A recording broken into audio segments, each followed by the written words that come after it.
Hello everyone, কে কে আমার মতো খুব সকাল সকাল ঘুম থেকে ওঠে না? আমার কিন্তু ৬টা নাগাদ উঠে পড়ি। তো ৬টার সময় উঠে আমার যেন ঘুমই ভাঙতে চায় না। তো এভাবেই আবার মনে হয় আরও ১০-১৫ মিনিট কেটেই যায়। তো ঘুম থেকে ওঠার পরে ১ম কাজ থাকে আমার কমপক্ষে ৩ গ্লাস উষ্ণ গরম জল করে খাওয়া। খালি পেটে গরম জল খাওয়া কিন্তু ভীষণ উপকার।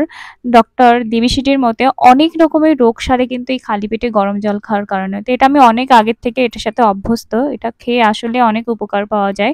মোটামুটি খুব ফ্রেশ লাগে আমাকে। তারপরে সমস্ত কিছু রান্না-বান্না করে রেডি হব বাবুর স্কুলে নিয়ে যাওয়ার জন্য। তো কোন শাড়িটা পরবো সেটা আর কি রেডি করে রাখছিলাম যে এটা স্নান করে এসে এটা পরবো। আমি সকাল সকালই স্নানটা করি। রান্না-বান্না শেষ করে গায়ের মধ্যে যেন কেমন, কেমন গন্ধ লাগে। তো স্নান-টান শেষ করে হাসব্যান্ডের জন্য প্লেট রেডি করব। আমি হচ্ছে নিজে হাতে ওর জন্য প্লেট রেডি করতে পছন্দ করি। এভাবে ফল-টল কেটে, কারণ আমার হাসব্যান্ড প্রচুর পরিমাণে ফল খায়। মেইনলি তার জন্য আমি দুটো প্লেট রেডি করি। একটা থাকে নর্মালি ফলের প্লেট এবং অন্যটা থাকে রাইসের প্লেট। তো ফল আজকে কি কি ফল কাটলাম, আজকে ওর জন্য একটা সবুজ মালটা দিয়েছি, একটা ড্রাগন দিয়েছি, তারপরে দিলাম একটা শসা, আর একটা দিয়েছিলাম আমড়া। মোটামুটি এটা আমার ফলের প্লেট, তার জন্য সকালবেলাও ফলটা আগে খাই, দেন রাইসের দিকে যাই। রাইসের প্লেটও থাকে, সাথে ভাতের প্লেটটাও থাকে। তো আসলে সবারই উচিত যে প্রথমে একটু ফল খেয়ে, সকালবেলা ফল খেয়ে তারপরে ভাতের দিকে যাওয়া। আমরা ছোটোবেলা থেকে যেটা জেনে আসতাম যে ভরা পেটে ফল আর খালি পেটে জল, কিন্তু এটা আসলে আমাদের কাছে বিকৃতভাবে আসছে। আসলে উচিত যে কথাটা সেটা বিকৃতভাবে আসছে, সেটা হলো ভরপেট ফল তারপরে অন্য খাবার। কারণ ভরপেট যদি ফল খাওয়া হয় তাহলে আপনার ইমিউনিটি সিস্টেম আরও বেশি স্ট্রং হবে। বিশেষ করে যাদের ডায়াবেটিসের প্রবলেম আছে তারা যদি ভরপেট আগে ফল খেয়ে নেয়, রাইসটা একটু অ্যামাউন্টে কমই লাগে, তাদের শরীরের জন্য ভীষণ উপকারী আসবে। তো আমি সবসময় এটাই ফলো করি, বিশেষ করে সকালবেলাটা আমি তাকে এটাই দেওয়ার চেষ্টা করি এবং নিজেও এটাই প্র্যাকটিস করি খাওয়ার, যাতে শরীরটা খুব ভালো থাকে।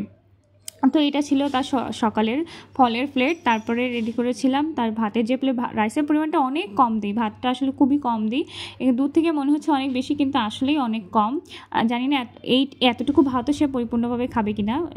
দিয়েছিলাম সাথে একটা সবজি, একটা মাছের তরকারি আর এক বাটি ডাল। এটা ছিল মোটামুটি সকালের রান্নাবান্না। দুপুরে আবারও রান্না করতে হবে। তারপর রেডি হয়ে নিলাম এই বাবুকে স্কুলে নিয়ে যাওয়ার জন্য। স্কুল থেকে ফেরার পথে এই আইটেমগুলো আমি কিনে নিয়ে আসলাম আজকে। আমি ভীষণ পরিমাণে এই গ্রোসারি আইটেমের উপরে উইক, আর এই দোকানগুলোর সামনে দিয়ে হাঁটতে গেলে আমার ভীষণভাবে নিজেকে কন্ট্রোল করা লাগে। তবু আজকে কন্ট্রোল করতে পারলাম না। আজকে আমার এগুলো কেন জানি না নিতে হলো। আজকে কন্ট্রোলের বাইরে চলে গেছিলাম, ভিতরে দোকানে গেলাম, আর এই জিনিসগুলো আমাকে নিতেই হলো। নিয়েছিলাম একটা অয়েল জার, একটা নিয়েছিলাম বড় না ছোট একটা তাক, আর নিয়েছিলাম মশলার জার রাখার জন্য, ছোটো ছোটো মশলা গুঁড়ো করে রাখার জন্য এই জার 4টে নিয়েছিলাম।